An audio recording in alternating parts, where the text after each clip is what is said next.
2004, 2005 నుంచి నా just career take off అవుతా ఉంది. ఎవరైనా సరే ఒక 50-55 ఏళ్ళు వచ్చాక పాలిటిక్స్ గురించి ఆలోచిస్తారు. నేను ఎర్లీ 20స్లో 20 వయసులో ఉన్నప్పుడు ఆలోచించాను.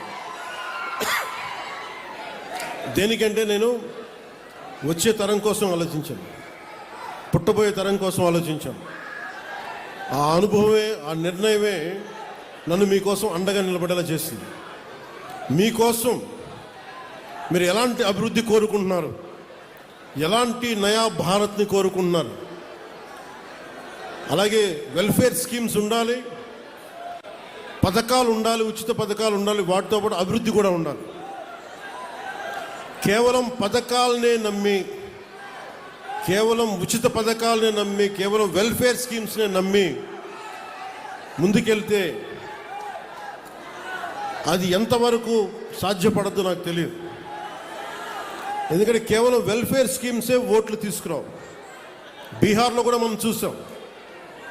బీహార్ ఎన్నికలు కూడా ఒక్కొక్కరు అన్ని లక్షల ఉద్యోగాలు ఇచ్చేస్తాం అన్ని చెప్పినా కానీ వాళ్ళు ఎందుకు ఆర్జేడీ లాంటి పార్టీని ఎందుకు గెలిపించలేదు అంటే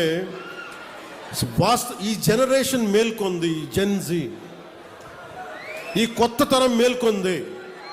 మేము మిమ్మల్ని రకరకాలుగా విడగొట్టి విభజించి పాలిస్తే మీరు నమ్మడానికి సిద్ధంగా లేరు.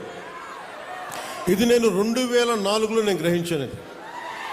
పుట్టే తరం, పుట్టబోతున్న తరం కొత్త తరం, అది నవతరం, అది రక్తాలు సలసల కాగే యువతరం. అది మీకోసం బాధ్యతగా నేను రాజకీయాల్లోకి వచ్చాను.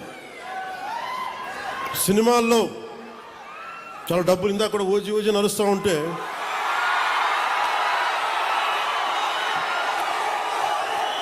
ఓజీ లాంటి సినిమాలు మనం 2004 తర్వాత కొట్టేవాళ్ళం.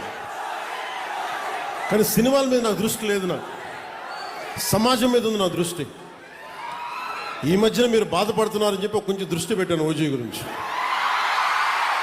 మరీ రాజకీయం, సమాజం అని మమ్మల్ని ఏడిపిస్తున్నాడు, మమ్మల్ని తలెత్తుకోలేకపోతున్నాం మన అభిమానులు అందరూ మాట్లాడుతూ ఉంటే ఒక్కసారి మీకోసం దృష్టి సారించాం. ఎందుకంటే నాకు సినిమాలు ఓకే, నా బతుకు తెరువు, నా జీవనాధారం. రాజకీయం నా బాధ్యత. నా